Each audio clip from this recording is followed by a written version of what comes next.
Do you know where the English word vandalism, meaning destruction, comes from? The answer lies in Rome in the year 455.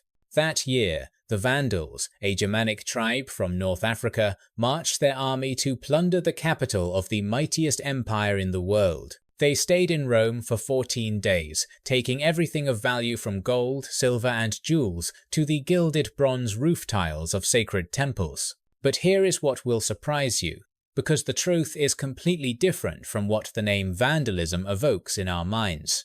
The Vandals did not burn the city. They did not massacre the people.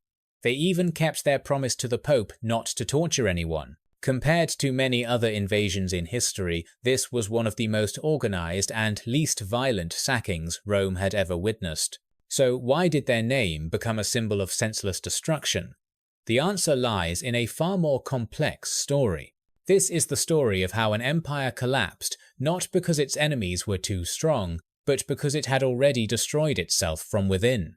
A story of the blind ambition of those in power, of jealousy that killed the most capable men defending the empire, of consecutive mistakes beyond salvation, and of the price paid when a nation loses its unity from within. To understand all of this, we need to turn back time a little, to the final years of the dying Western Roman Empire, to a great general killed by the very emperor he served, and to the chain of catastrophic events that began from that very moment. Because when the Vandals arrived at Rome's gates, they did not need to fight a single battle. The greatest city in the world had already opened its doors to welcome them. No emperor, no army, no one to defend it.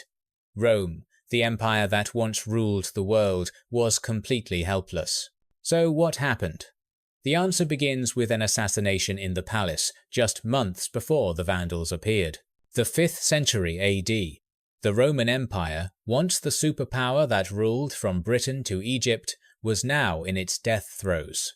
The empire had been divided in two since 395. The eastern half remained strong, but the western half was collapsing day by day. Rome, the old capital, had once been home to nearly 1 million people, living in the most magnificent palaces and arenas in the world. But by 455, the population had dwindled to only about 300,000 to 500,000. The city was like a giant corpse. Borders were constantly attacked by barbarian tribes from all sides, the treasury was depleted, and the army increasingly relied on mercenaries. But amid that ruin, there was still one man keeping the empire from total collapse, a man called the Last Roman. His name was Flavius Aetius, supreme commander of the army, the most powerful man in the West, and a rare military genius of his era. In 451, Aetius commanded the coalition that defeated Attila, king of the Huns, at the Battle of the Catalonian Plains, saving Europe from annihilation. Attila, whom the Romans called the Scourge of God, his army had ravaged Europe like a tornado, and no one could stop him. No one except Aetius. He used strategy and military skill to halt the Hunnic army, forcing Attila to retreat from Gaul. It was Rome's greatest victory of that century, and Aetius became a hero revered throughout the empire as its savior. But there was one person unhappy with this, Emperor Valentinian III, who sat on the throne that Aetius had to protect. Valentinian had ascended the throne as a 6-year-old child and spent his entire life in the shadow of others, especially Aetius. He had no military talent, no leadership ability, only knowing pleasure and envying those with real power. And as Aetius became increasingly beloved by the people, Valentinian began to fear that this general would one day seize his throne. There was someone who recognized this fear and decided to exploit it. His name was Petronius Maximus, a wealthy senator with limitless ambition. Maximus had held many high positions at court, and was rich enough to build an entire forum bearing his name in Rome, but it still wasn't enough. He wanted the throne, and to get it, he needed to eliminate both Aetius and Valentinian. But first, he had to make them kill each other.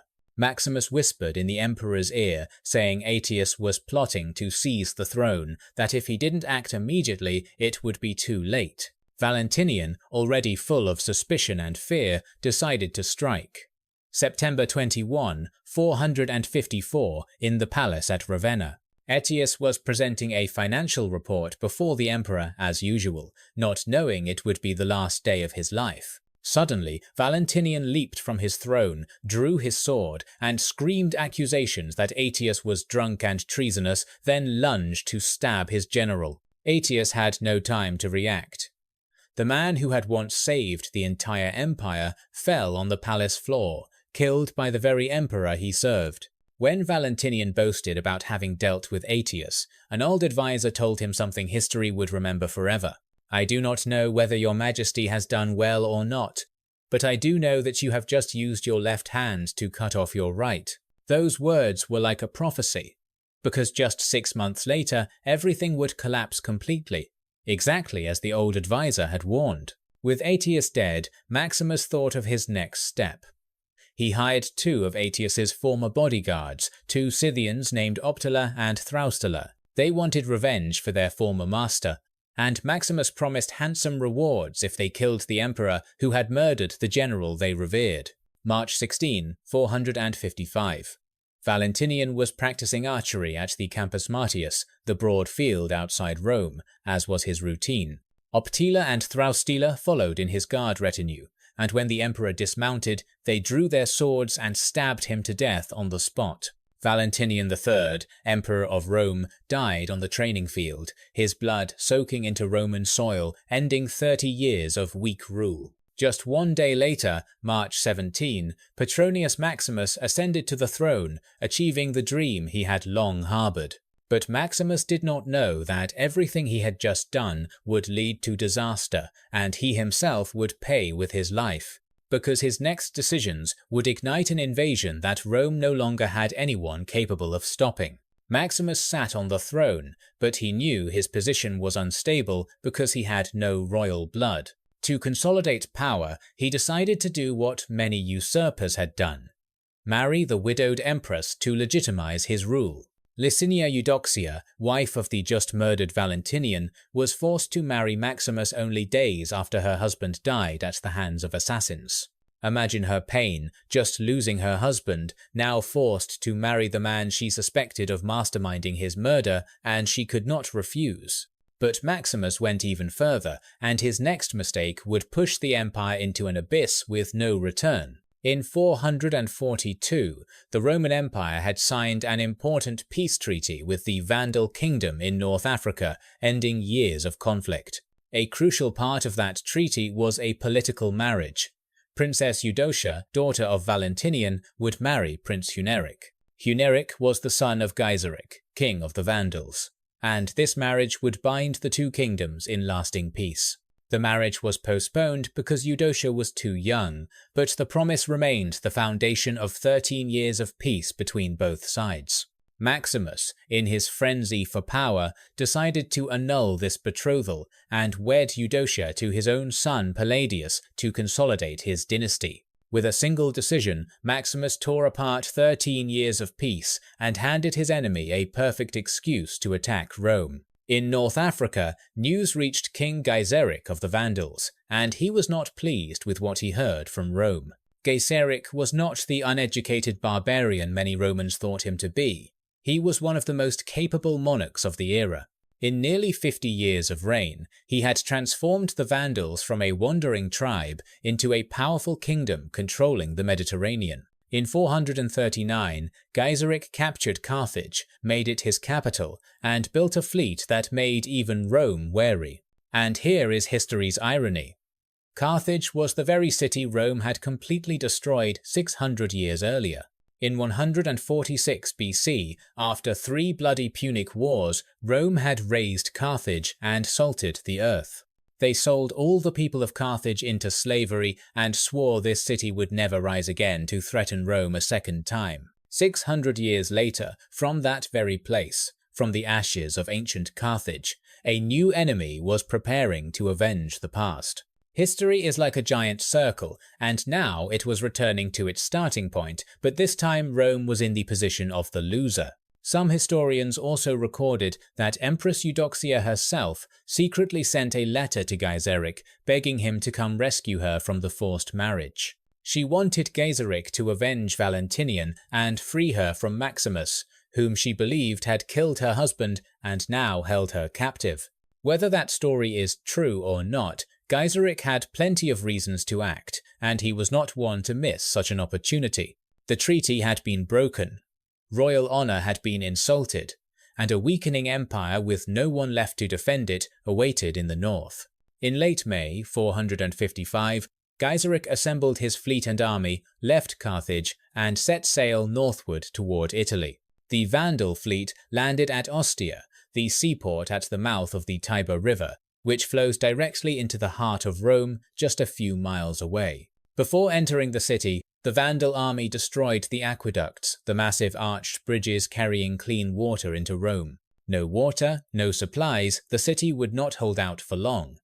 This was the first step in Gaiseric's plan. News of the Vandal army spread through Rome like wildfire. The people panicked, and many fled the city immediately. And in the palace, Petronius Maximus finally realized the terrifying truth he had deliberately ignored all along. The empire had no army to defend it.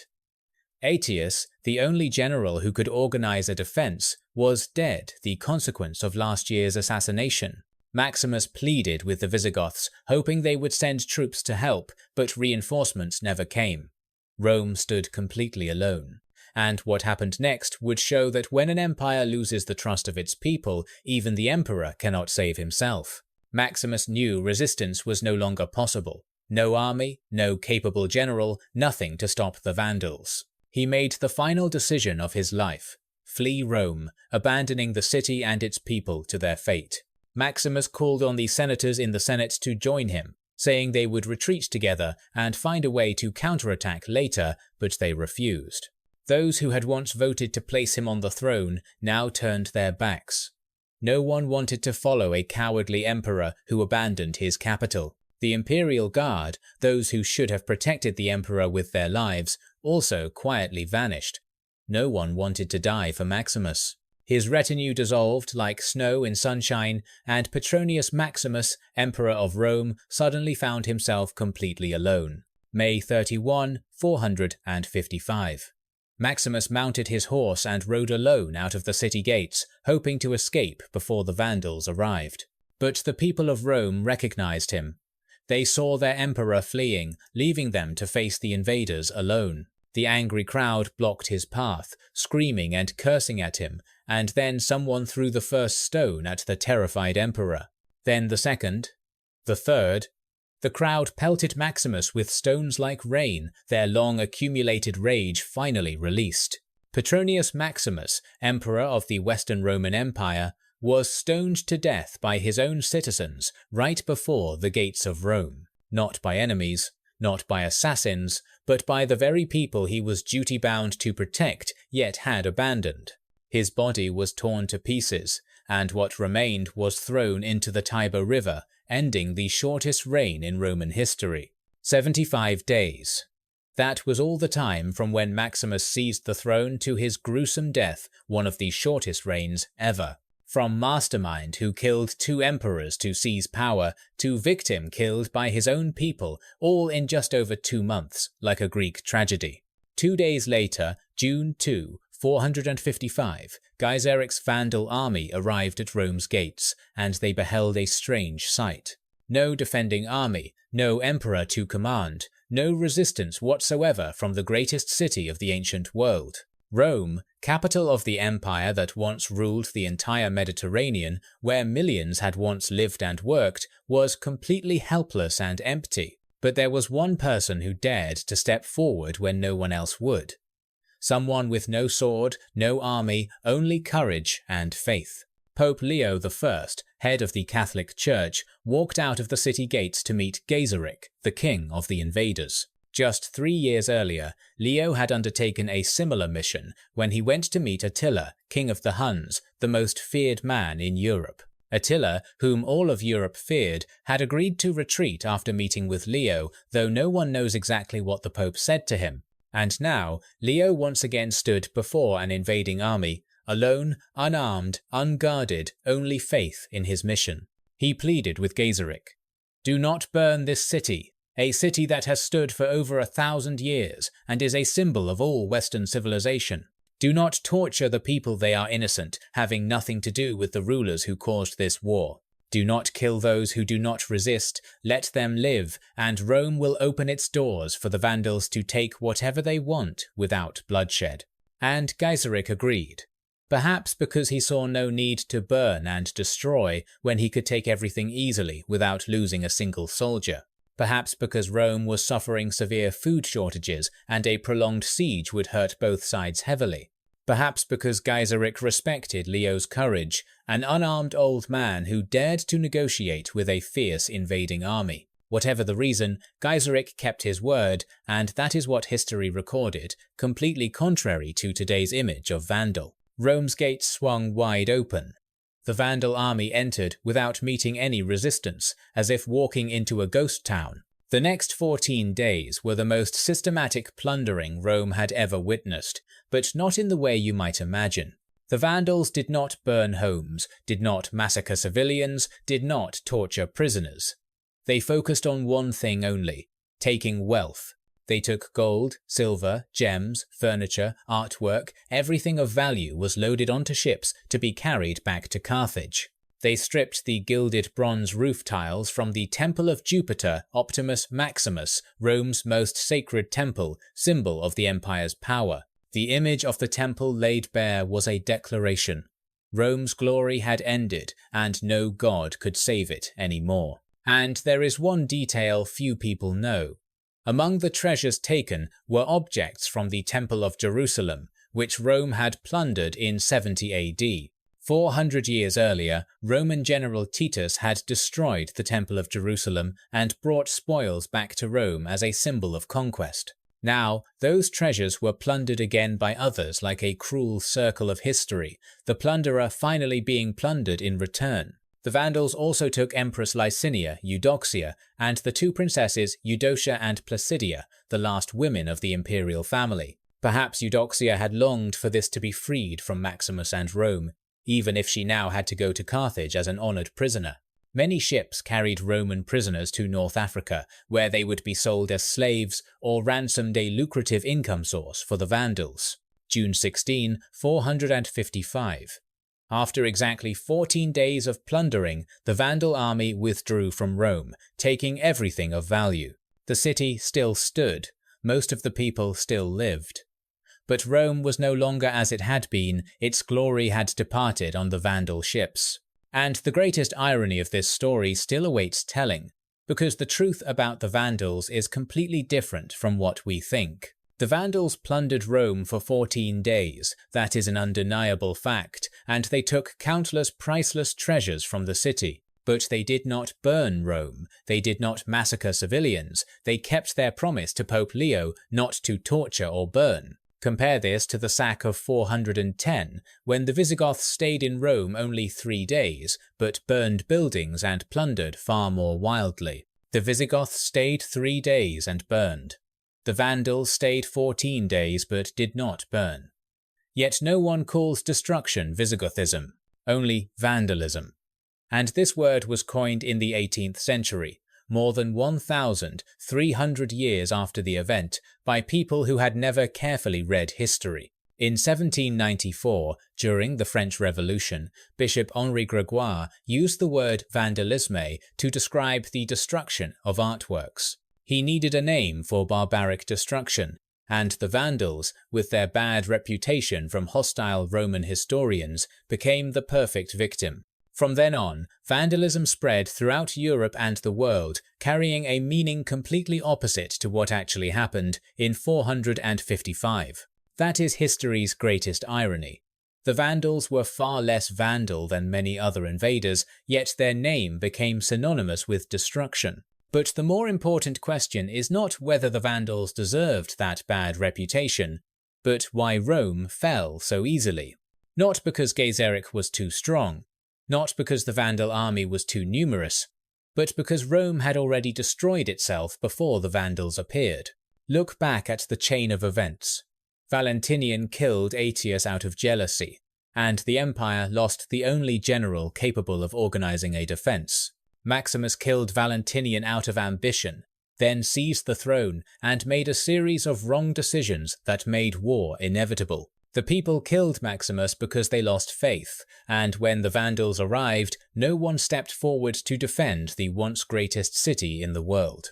All those deaths were caused by Romans against one another.